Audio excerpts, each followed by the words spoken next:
Hi guys, welcome back to my channel. If you're new here, my name's Nelee, and today we are going to be doing transfer proof makeup for when you're wearing your masks. I would say this video is geared more towards like oily skin more than dry skin, just because there are a lot of drying products, a lot of high coverage, very powdery products. If you do have dry skin, I just recommend you take bits and pieces from this video. Not necessarily everything that I'm saying might apply to you, because again, your skin might not react as well with these products. So without further ado, let's get started.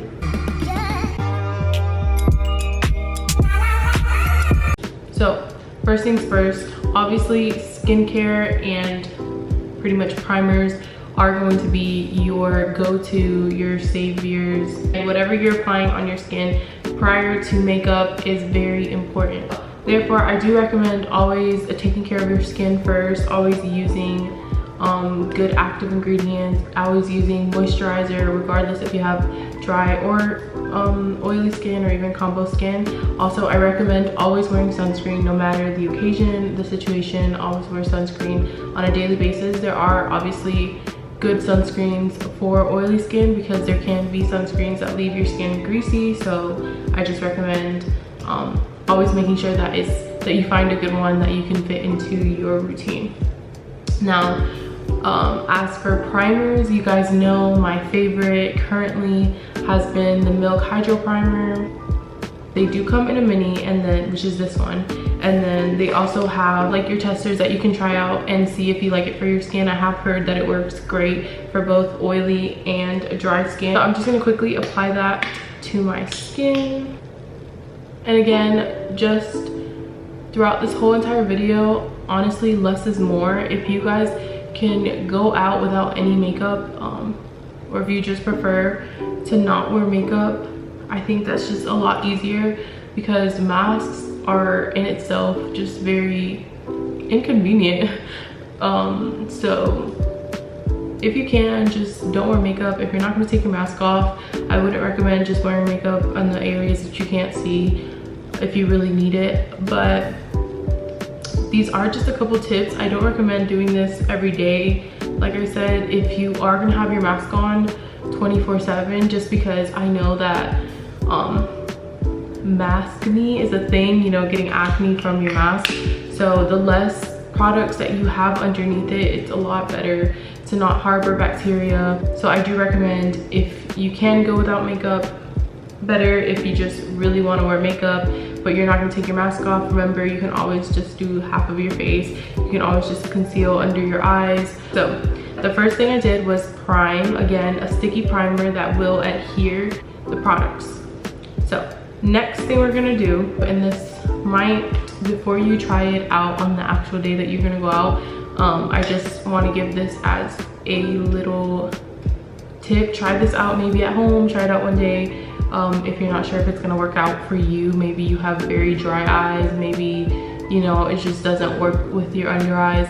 But if your concealer tends to crease, maybe adding a little bit of eyeshadow primer under the eyes, just in those specific spots, can help your concealer kind of glide on smoother and have a barrier between your skin or your fine lines and your concealer. And this does have a little bit of tint, but it's nothing like an actual concealer. So again, I'm just taking that down here and on the crease. No matter how great or how expensive your concealer is, it's not going to do anything for you if you're not taking care of your skin beforehand. Okay, so we have that on. It is sticky and it is pretty matte. Next thing we're going to do is we're going to take a setting spray. And setting sprays originally were kind of created as a primer instead of like a setting spray in itself, as far as I know, as far as I've heard. So we're just gonna take a little bit and we're gonna actually spray that onto the skin after our primer. But if you do want to try these tips out. Take what you like and what feels good on your skin and what works with your products. Again, if you're working with a very drying product, you don't have to prep as intensely or with as many steps as I'm giving to you, but I just want to make sure I get all of the tips out so that you can pick and choose which ones might work for you.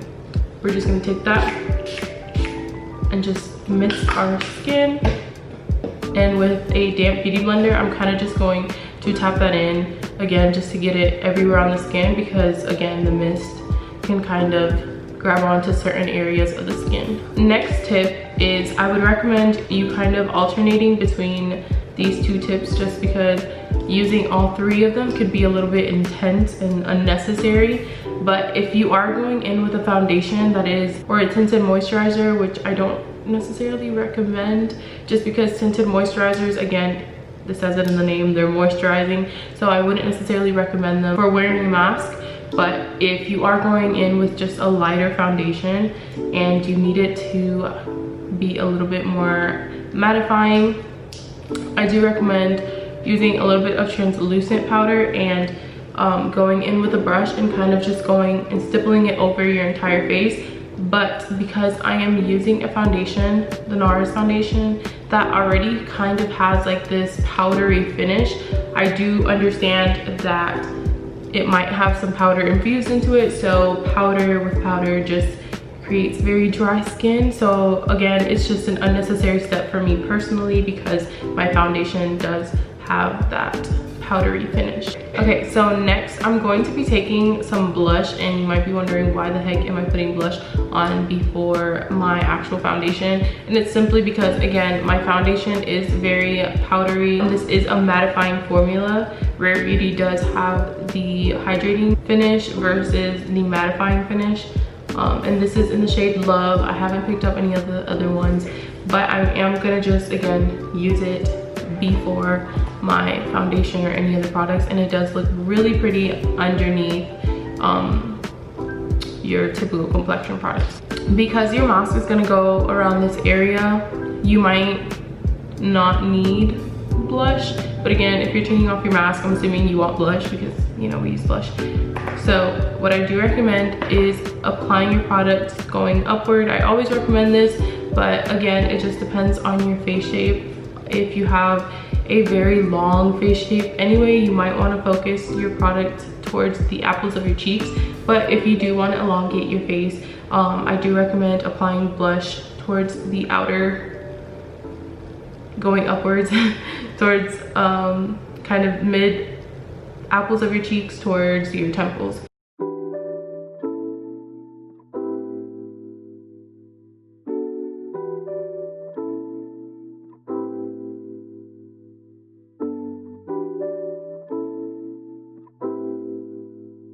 I do have blemishes underneath, so it kind of looks like if it was blotchy, but those are just, that's just the redness of my acne, which is going to be covered by the foundation.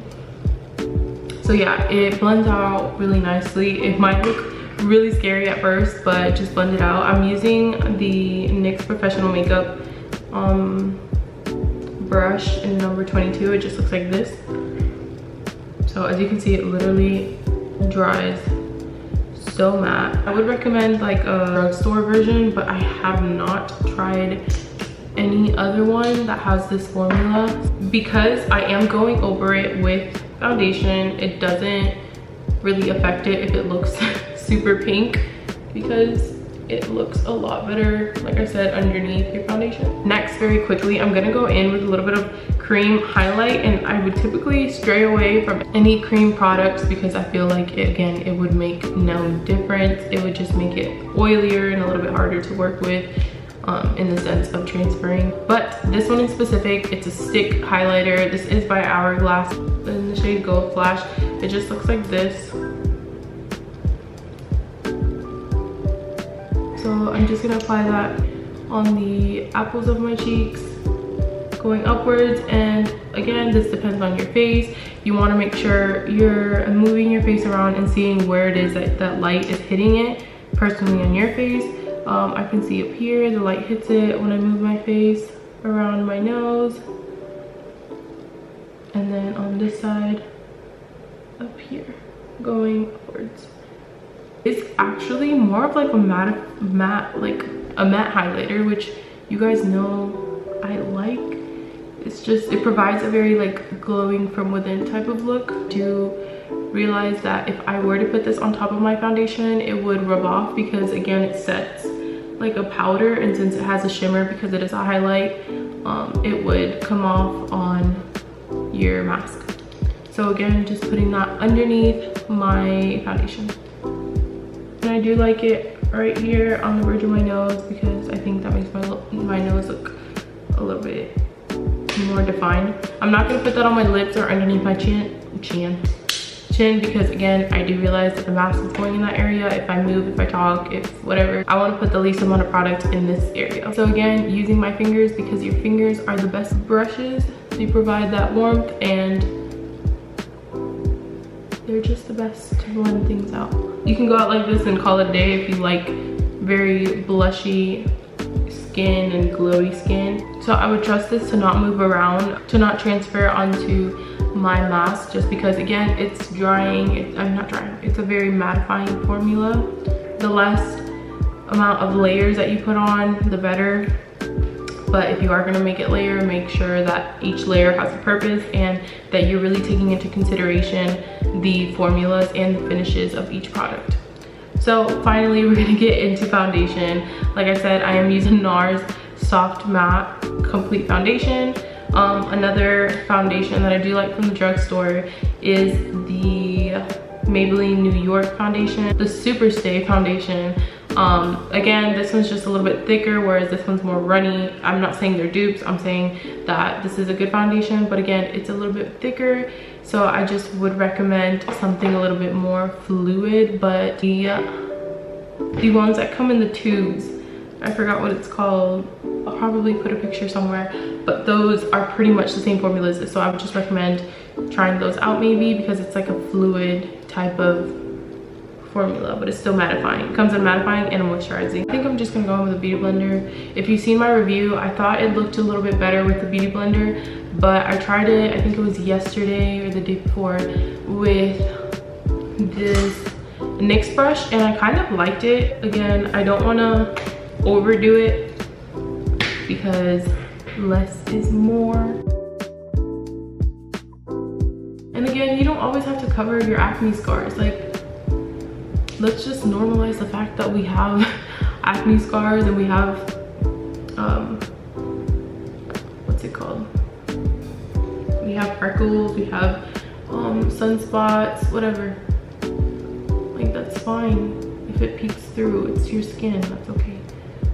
So I'm just gonna take that on the forehead. I don't want to focus too much product on my chin, like I said, because that's where the mask is going to be rubbing the most.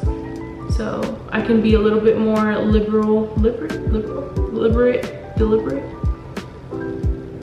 I can be a little bit more hands-on around my forehead. But again, my forehead doesn't need that much product anyway because it's a small area. I can still see some spots right here, and again, that doesn't bother me. And like I said in my review of this foundation, if you haven't checked it out, I'll link it up here so you can go watch it. It does just feel like there's nothing on the skin, and thus far all of my products feel that way, and that's amazing, especially because when you have a mask on, the last thing that you want to feel is a bunch of makeup underneath the mask. I'm not applying too much product in the creases of my nose because, again, if you saw the review, you knew it kind of gathered in this area. But you can, obviously, like I said, skincare prior to makeup is essential. Your face does tend to absorb products and moisturizers differently, so just make sure that you're understanding your skin. If your skin is more dry in this area, just apply a hydrating moisturizer, primer, foundation, whatever you want to apply in that area, apply it in that area. It's okay if the rest of your skin is oily. It is okay, hear me out, it is okay to use moisturizing products. It is not going to hurt your skin. And just because somebody tells you, oh, like, go matte 24/7 with all your products, that doesn't mean it works for your skin in specific. So just remember that you can mix products, you can try different things out. You don't have to stick to just one thing just because somebody told you that if you have oily skin, you have to stay matte 24/7. The foundation is done. I could add a little bit more blush. I kind of want to, but again, I don't want to mess it up. I'm gonna add a little bit more blush.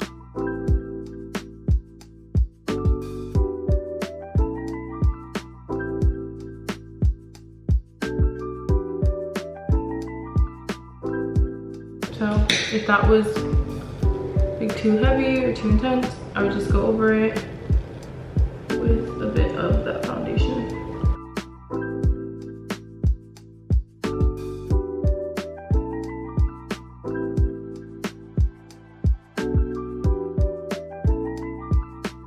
You can again add a highlighter like this around this area, and I would just recommend tapping it with your finger very lightly. You don't want to move that product around too much. And there we go. So now we're gonna add some concealer. I'm just gonna go in with a color corrector because the mask tends to create this darkness around our eyes. So for our eyes, we just want to focus on brightening, and if you want to create brightening and just looking awake and looking more elongated if you want. If you don't want, it's fine. But yeah, we're just gonna focus on really brightening this area. The primer that I use kind of already corrected a little bit, but I'm just gonna correct right here in the corner. I'm pretty sure you can see it. This darkness right here. This is the peach corrector. If you are of darker complexion, I do recommend the orange corrector.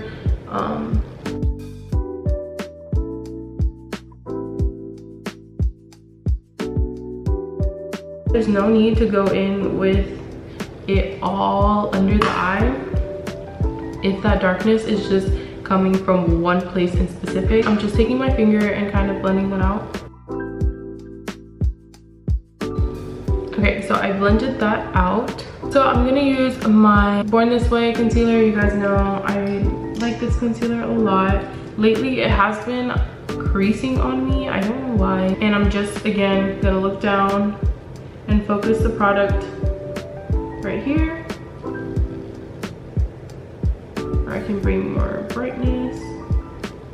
And on the edge and going and kind of, if you look down, you can kind of see where the darkness is picking up or where the line or whatever is at. I feel like this is a lot of product, not what I usually do, but I went a little bit, got too excited with the product. So I am gonna use this Rare Beauty concealer brush. I've been using it lately and I really do enjoy blending my concealer out and my products out with brushes lately.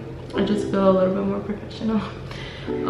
So this concealer is a little bit more wet and moisturizing kind of, so I do let it sit for a little bit before I start blending out, because I feel like, one, the coverage is better, two, the product just kind of, it reduces how much it just spreads.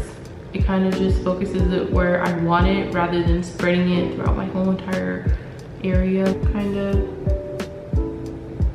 tapping and bringing that product not too much down, again, just across, because remember, your mask is going to be rubbing and rubbing, so the less product that you have there, the better.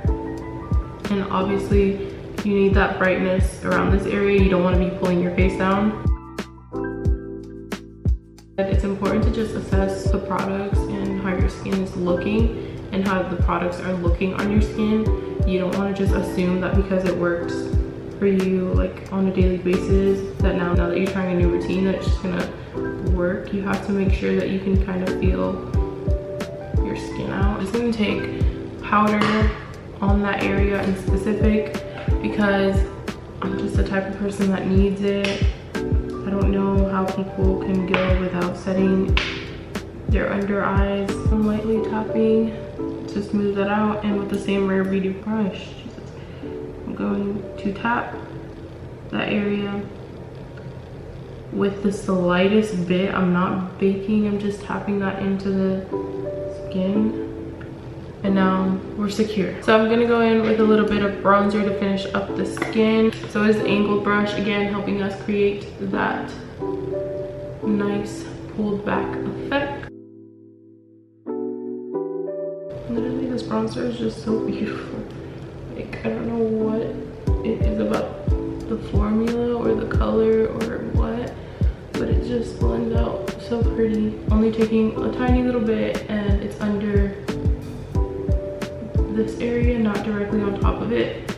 As for highlight, I was debating if I even wanted to add a highlight because it's just usually too shimmery. It gets on my mask, but I finally picked up my favorite highlighter that I was raving about in my Spanish makeup tutorial. It looks a bit dark for me, but I kind of like it just because it is matte and it is like kind of like your skin, but better. I'm just gonna take a little bit, and then just work it in the top area where I feel like it's not gonna touch my mask. You can barely see it, but in person it looks really pretty, which is what matters, because on camera everything looks a little bit more washed out, more blurred, more perfect. What matters is how it looks in person. We're pretty much done with the skin portion. Like I said, the foundation kind of sets itself. If you did want to go over it with a thin layer of powder, you can. I'm just opting out because I feel like I don't need it. If you are going to be wearing eyeshadow across your entire lid, I do recommend the eyeshadow primer that I used under my eyes, or the paint pots, the MAC paint pots, or concealer if you do have drier eyes. I know I have recommended concealers before, but I've kind of changed my mind just because your eyelid is usually oilier and it produces more oils in the area around your under eyes. So concealers and foundations tend to have more moisturizers. That could be the reason why your eyeshadow is cracking, if it is. So I do just recommend going in with an actual primer. I'm going to be using this Ace Beauty. It's a bronzing palette. It's called Bronzed in Paradise. So I'm going to be using that on my eyelids today. I'm also going to be using the Studio Makeup Cream Eyeshadow in the shade Gold. This big fluffy brush. And I'm going to go into that lightest shade. And the reason I'm going into the lightest shade is because, again, you want to build up that color instead of just going in with a very dark color from the beginning. And I'm going to be working that not on my crease. I'm going to work it a little bit higher than my crease because I want my eyes and my eyelids to look a little bit bigger, and I want that color to be noticeable.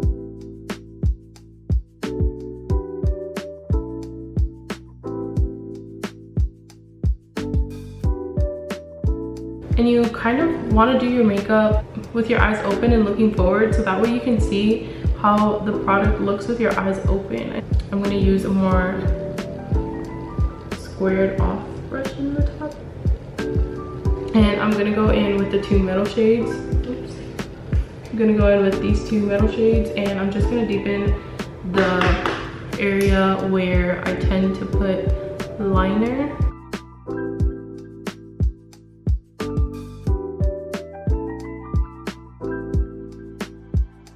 So you don't want to blend it out with that same brush where you used to put that harsh pigment. You want to go back in with the brush either that you were using or with a new brush and just fluff out the edges.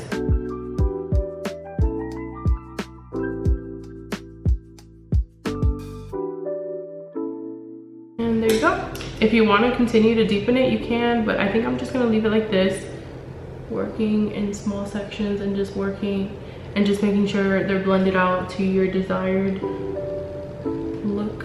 So like I said, I'm not gonna harbor too much on like doing an entire cut crease. I'm just going to go straight in with this cream eyeshadow. It's really sparkly. Excuse my hand, I know it looks ridiculous. But we're just gonna kind of work that on our lid. I feel like this is a quick on the go type of makeup.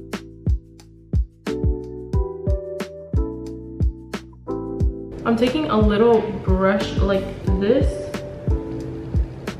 This one is the JH40, and I'm just gonna take that corner where the shadow meets the sparkle, and I'm just gonna be blending that out.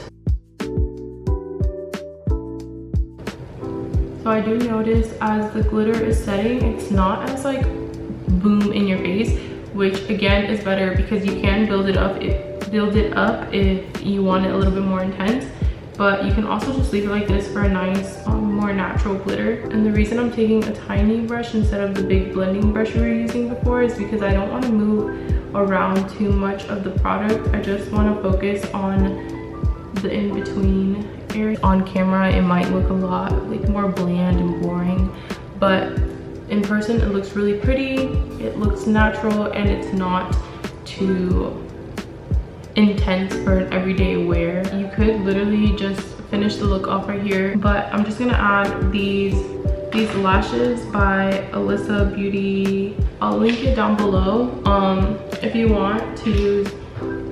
They're these lashes. They're really wispy, very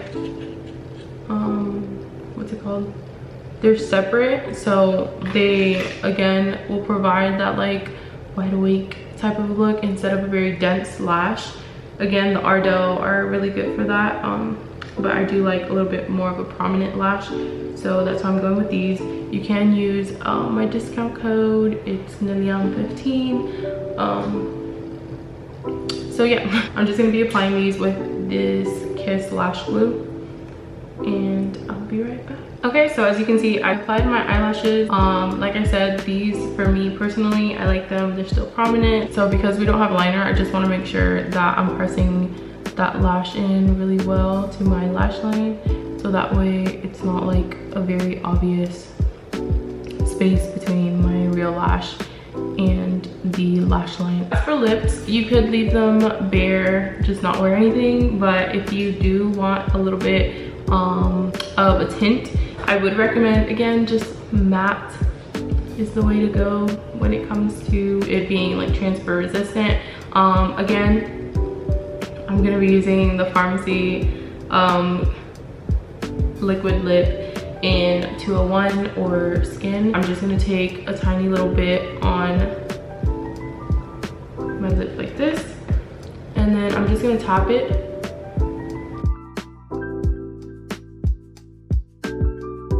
I'm gonna add more if I need.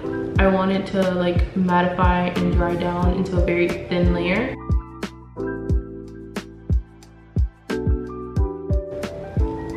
Okay.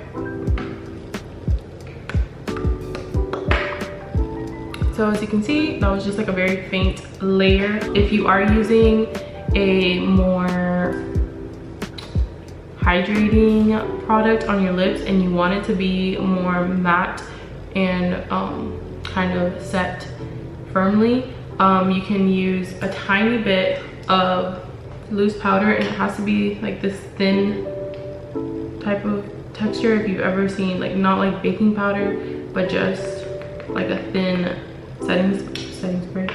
setting powder, and just taking like a small brush, literally the smallest amount, tapping off that excess and just going lightly over. What I'm gonna do is I'm gonna take my holy grail, my Rimmel 213 in the nude. Just looks like this. On my waterline, again, to brighten that under eye area. I'm just focusing a lot on brightening.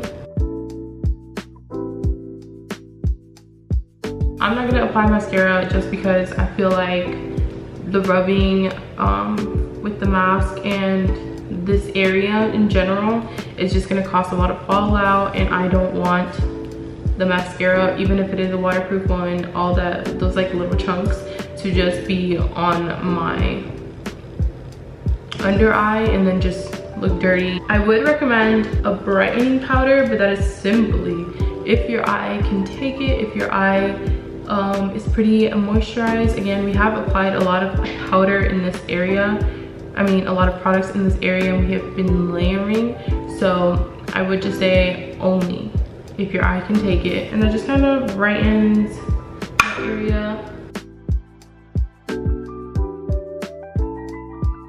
And that is all. Came back with a couple masks just to kind of show you guys what it looks like now. Okay, so this is the first mask. This one is a lot more, like it covers a lot of more area, surface area. So as you can see, it's gonna be tugging a lot under the eyes and in this area. And that's the area where I say that that the least amount of product that you can put in that area, the better, just because again, that darkness, that all that stuff that's building up under there is not gonna go well for your, if you have acne prone skin. So yeah, I just recommend less product. So now looking at the real deal. I hope it's focused.